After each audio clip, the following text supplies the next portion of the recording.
Every week, you walk through the grocery store and fill your cart with packages that have one thing in common. The food inside them is made from ingredients that cost the manufacturer 40 cents, and they are charging you $4.50 for the assembly. The packaged food industry calls it convenience and charges you a premium that can only be described as extraordinary once you actually see the numbers. The average household spends between $1,800 and $2,400 per year on packaged and pre-made grocery items that take between 2 and 10 minutes to make it home for a fraction of the price. That is not a small difference. That is a car payment. Today we are counting down 17 grocery store items you should stop buying and start making yourself. Every single one of these takes under 15 minutes, uses ingredients you already have, and tastes better than the packaged version. And number one is something most households buy every single week without knowing there is an additive inside it that the manufacturer is required to list on the label, but is counting on you never to read. Let's get into it. Number 17, flavored oatmeal packets. Quaker instant oatmeal in the individual flavored packets costs $4.50 to $6 for a box of 10 packets. Each packet contains roughly 28 grams of oats, a tablespoon of sugar, artificial flavoring, and enough sodium to make a nutritionist wince. A 42-ounce container of plain, old-fashioned oats costs $3.50 and contains the equivalent of 30 or more servings. Add a teaspoon of brown sugar, a pinch of cinnamon, and a handful of whatever dried fruit or nuts you have on hand to a bowl of plain cooked oats, and you have produced something that is nutritionally superior, significantly cheaper, and better tasting than the packet version. The per serving cost of the packet is around 50 cents. The per serving cost of plain oats with your own additions is under 12 cents. For a family eating oatmeal 5 days a week, the annual difference is over $400 on breakfast alone. Number 16, bottled lemon and lime juice. The plastic squeeze bottles of Re-Lemon and Re-Lime cost $2.50 to $3.50 for a small bottle. The juice inside is pasteurized, preserved, and has a noticeably flat and slightly chemical flavor compared to fresh squeezed.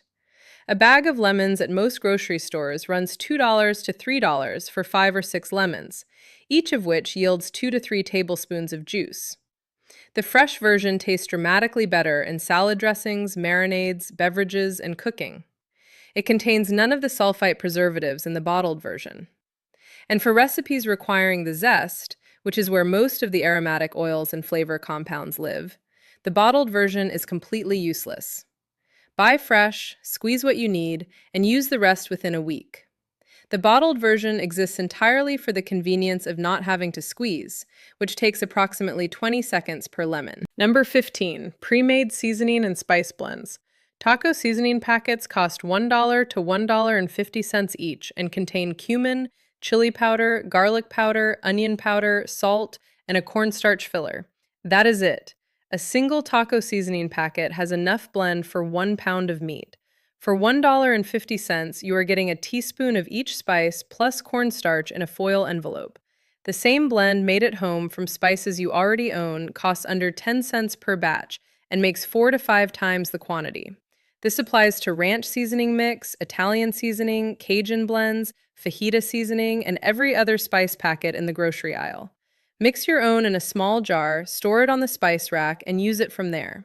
A household that cooks regularly and buys seasoning packets weekly spends $75 to $150 per year on something that costs $8 to make from scratch with a 15-minute initial setup. Number 14, store-bought croutons.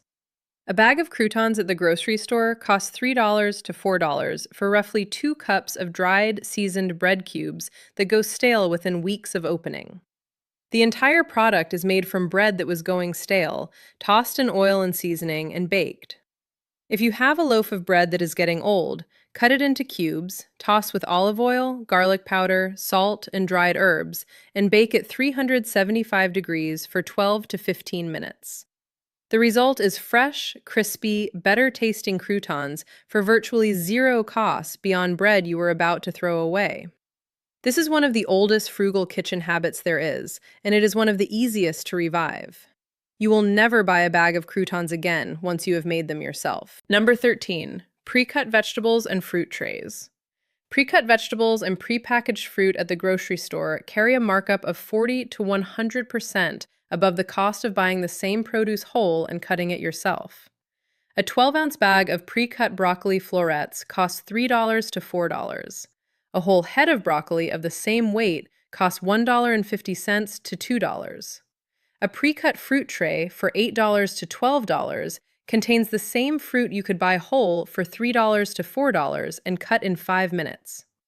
The convenience markup on pre-cut produce is one of the most straightforward in the entire store because the difference is purely the 2 minutes of cutting. Over a year of weekly grocery shopping where a household buys pre-cut produce regularly, the markup adds up to $400 to $600 in additional cost for items that require a knife and a cutting board to produce at home. Number 12, flavored coffee creamer. A bottle of Coffee Mate flavored creamer costs $4 to $6 and is finished in 1 to 2 weeks for a household of regular coffee drinkers. The ingredients are water, sugar, vegetable oil, and artificial flavoring. There is no dairy in most flavored creamers, despite the name and the packaging suggesting otherwise. Make your own sweetened creamer by combining 1 cup of whole milk, or half and half, with 2 to 3 tablespoons of sweetened condensed milk and whatever extract or flavoring you prefer: vanilla, hazelnut, cinnamon.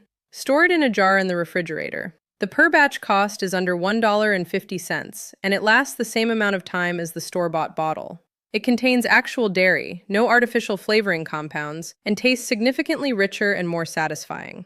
The store creamer is water, oil, and sugar at a $5 price point. You are paying for the bottle and the branding. Number 11, store-bought trail mix. A 10-ounce bag of trail mix at the grocery store costs $5 to $8. Open it and look at the contents. You will find nuts, dried cranberries, raisins, and sometimes chocolate chips or small pretzels. Every single component of trail mix is available in bulk for significantly less per ounce than the assembled version. Buying raw or roasted mixed nuts, a bag of raisins or dried cranberries, and dark chocolate chips separately and mixing them yourself in a container costs roughly half the per ounce price of the bagged blend. You control the ratio: more nuts, fewer raisins, more chocolate, and the freshness of the product is higher because you are not buying something that has been sitting in a bag on a shelf for months. This is pure assembly markup. Nothing in trail mix requires any preparation beyond mixing. We are just past the halfway point on this list, and we have identified over $1,000 in annual savings across categories most households buy every single week without a second thought. But the second half of this list is where the markups become genuinely hard to justify once you see the numbers.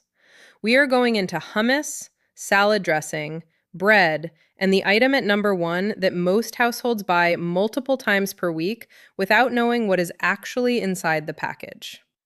The disclosure is on the label. The manufacturer is counting on you to never look for it. Stay with me. And here is something worth knowing about how the packaged food industry sets its prices. The retail price of a packaged food product has almost no relationship to the cost of the ingredients inside it.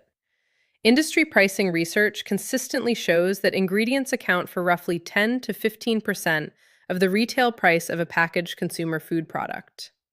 The remaining 85 to 90% covers manufacturing, packaging, transportation, retailer margin, and marketing. When you pay $4 for a jar of store-bought pasta sauce, approximately 40 to 60 cents of that represents the tomatoes, onions, garlic, and olive oil inside. The rest is everything except the food. Knowing this changes how you read a grocery store shelf.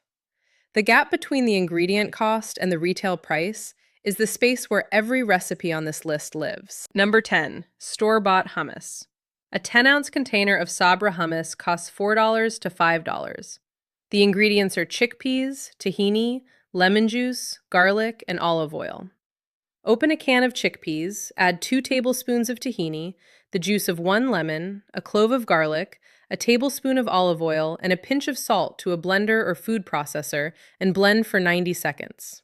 The result is fresher, smoother, and more flavorful than the refrigerated container version, and it costs under $1.50 to produce. A jar of tahini is the only ingredient you likely do not already have, and it costs $6 to $8, but makes 20 to 25 batches of hummus before it is used up. For a household that goes through 2 containers of hummus per week, Switching to homemade saves $250 to $300 per year on a single item. Number 9. Store-bought salsa. A 16-ounce jar of Tostitos or paste salsa costs $3.50 to $5. Open the jar and read the ingredient list. The primary ingredients are tomatoes, onion, peppers, garlic, cilantro, and salt. Exactly what you would use to make it at home. Dice 2 tomatoes, half an onion, 1 jalapeno, a clove of garlic, and a handful of cilantro. Add a squeeze of lime and a pinch of salt. That is fresh salsa that takes 4 minutes to make, costs under $1.50 in ingredients, and tastes nothing like the cooked, preserved, jarred version. The jarred version exists for shelf stability and industrial production efficiency, not for flavor. For households that use salsa regularly as a condiment and cooking ingredient, making it fresh saves $150 to $200 per year, while producing a significantly better product. Number 8. Store-bought granola bars. A box of 6 Nature Valley or Kind granola bars costs $4.50 to $6. Per bar, you are paying 75 cents to $1 for a compressed mixture of oats, honey, sugar, and nuts. Melt 2 tablespoons of honey and 1 tablespoon of butter together in a small pot. Pour it over 2 cups of oats mixed with a handful of whatever nuts, seeds, or dried fruit you have. Press the mixture firmly into a lined baking pan and refrigerate for 2 hours. Cut into bars. Total cost for 12 bars is under $2. The homemade version contains no high fructose corn syrup, no palm oil, and no added preservatives. The commercial version charges you a premium for packaging, branding, and a product that is genuinely one of the simplest things you can make in a kitchen. Number 7. Bottled salad dressing. A bottle of Ken's or Newman's Own salad dressing costs $3 to $5 and is used up within a week or two for a household that eats salad regularly. A basic vinaigrette is 3 parts olive oil, 1 part vinegar, a teaspoon of mustard, a pinch of salt, and a pinch of sugar shaken in a jar for 10 seconds. A basic ranch dressing is half a cup of mayonnaise, a quarter cup of buttermilk or sour cream, garlic powder, onion powder, dried dill, and salt stirred together in 2 minutes. Both cost under 50 cents per batch at home versus $4 for a bottle of the commercial version. The homemade versions also contain no xanthan gum, no EDTA preservatives, and no high fructose corn syrup, ingredients in virtually every major bottle dressing that exists for shelf life, not for flavor. Number 6. Store-bought guacamole. Pre-made guacamole in the refrigerated section costs $4 to $6 for a 12-ounce container. Avocados cost $1 to $1.50 each. Mash 2 ripe avocados with a fork, add half a diced tomato, a squeeze of lime, a pinch of salt, and whatever amount of garlic and cilantro you prefer. You have produced 12 ounces of guacamole for under $3 in 2 minutes. The store-bought version adds ascorbic acid and other stabilizers to prevent browning during the days it sits in the refrigerated case. Your version is made when you need it, contains nothing but food, and costs less. If browning is a concern, press plastic wrap directly onto the surface of the guacamole before refrigerating, and it stays green for 2 days. Number 5. Pancake and waffle mix. Bisquick and store-bought pancake mixes cost $4 to $6 per box and are made of flour, baking powder, salt, and sometimes powdered milk or sugar. That is the complete ingredient list. Mix 2 cups of all-purpose flour, 2 teaspoons of baking powder, half a teaspoon of salt, and 1 tablespoon of sugar in a container. That is your pancake mix. It costs under 30 cents to produce the equivalent of a $5 box. Store it in an airtight container and it keeps for months. When you want pancakes, add 1 egg, 1 cup of milk, and 2 tablespoons of melted butter per cup of mix. The mix that costs 30 cents to make sells for $5 in a box with a Bisquick label because the convenience of having the dry ingredients pre-combined is worth $4.70 to most shoppers who have never looked at what is inside the box. Number 4. Store-bought chicken and vegetable broth. A 32-ounce carton of Swanson chicken broth costs $2.50 to $3.50 and is primarily water, chicken flavoring, salt, and a small percentage of actual chicken extract. Every time you roast a chicken, simmer vegetables, or cook pasta, you are producing the raw material for homemade stock. Save vegetable scraps, onion skins, carrot ends, celery tops, herb stems, in a Ziploc bag in the freezer. When you have a full bag, cover with water in a pot, simmer for 45 minutes, and strain. The result is a richer, more flavorful broth than anything in a carton, at a cost of essentially zero, since it is made from scraps you were discarding.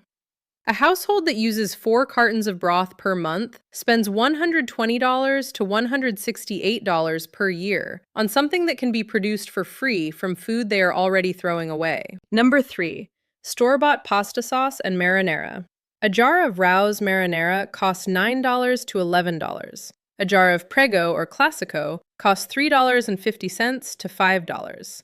A can of whole San Marzano tomatoes costs $2.50. Crush the tomatoes by hand directly into a pan, add a clove of garlic cooked briefly in olive oil, a pinch of salt, a pinch of sugar, and fresh or dried basil. Simmer for 20 minutes. That is marinara. The can of tomatoes produces the same volume as the jar, costs a fraction of the price, contains nothing but tomatoes and basil, and the flavor of crushed whole tomatoes cooked briefly is dramatically better than the long-cooked, heavily seasoned, preserved version in the jar. Rao's charges $10 for a product that costs under $3 to produce at home from better ingredients. The quality gap between homemade and jarred marinara is one of the largest in the entire grocery store. Number 2. Store-bought sandwich bread. A standard loaf of sandwich bread at the grocery store costs $3.50 to $5 for a name brand.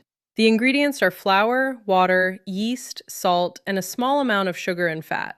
That is all bread is. A 2-pound loaf of homemade bread costs 60 to 80 cents in ingredients and takes 5 minutes of active, hands-on time with a rise and bake cycle that you are not present for. Even without a bread machine, the process is straightforward. With a bread machine or a stand mixer, it is automatic. The markup on store-bought bread is not primarily about the ingredients. It is about the commercial production equipment, the distribution infrastructure, and the packaging. The ingredients inside a $5 loaf cost the manufacturer 40 to 60 cents. Your version costs the same and produces a loaf with no added preservatives, no dough conditioners, and no ingredients you cannot pronounce. All right, before we get to number 1, if this kind of straightforward information that actually saves you money is what you have been looking for, subscribe to the channel and hit the notification bell right now so you never miss one of these. Now, number 1, pre-shredded cheese. This is in almost every household's refrigerator right now, and it has 2 problems that most people have never been told about. The first is the price. A 16-ounce bag of pre-shredded mozzarella, cheddar, or Mexican blend costs $4 to $6. A 16-ounce block of the identical cheese costs $3 to $4.50. You are paying a 20 to 40% premium purely for the shredding, which takes 60 seconds on a box grater. Over a year, for a household that uses shredded cheese weekly, that markup is $100 to $200 in additional cost for 1 minute of avoided work per week. But the second problem is worse. Pre-shredded cheese contains cellulose, a powder derived from wood pulp or plant fiber, applied to the shreds to prevent them from clumping together in the bag. The manufacturer is required by the FDA to list it on the label, and it is listed, but it is buried in the ingredient list under a name most people do not connect to wood fiber. Cellulose is not harmful, but it coats the surface of every shred and directly interferes with how the cheese melts. Pre-shredded cheese melts unevenly, produces a greasier result, and lacks the smooth, creamy melt of freshly grated block cheese because the cellulose coating prevents the fat from releasing properly during heat. Every dish you make with pre-shredded cheese, pizza, quesadillas, baked pasta, grilled cheese, would melt better, taste richer, and cost less if you bought the block and grated it yourself. The bag of pre-shredded cheese is paying a premium for wood pulp that makes the product it is coating perform worse. Buy the block. 17 items, thousands of dollars a year, and a refrigerator full of food that tastes better than what it replaced. Which one are you going to try making at home first? And is there something you switched years ago that was not on this list? Drop it in the comments below. I read every single one, and the best suggestions end up in the next video. Subscribe to the channel for more of these. And YouTube thinks you will like this video next, so check it out, and I will see you in the next episode.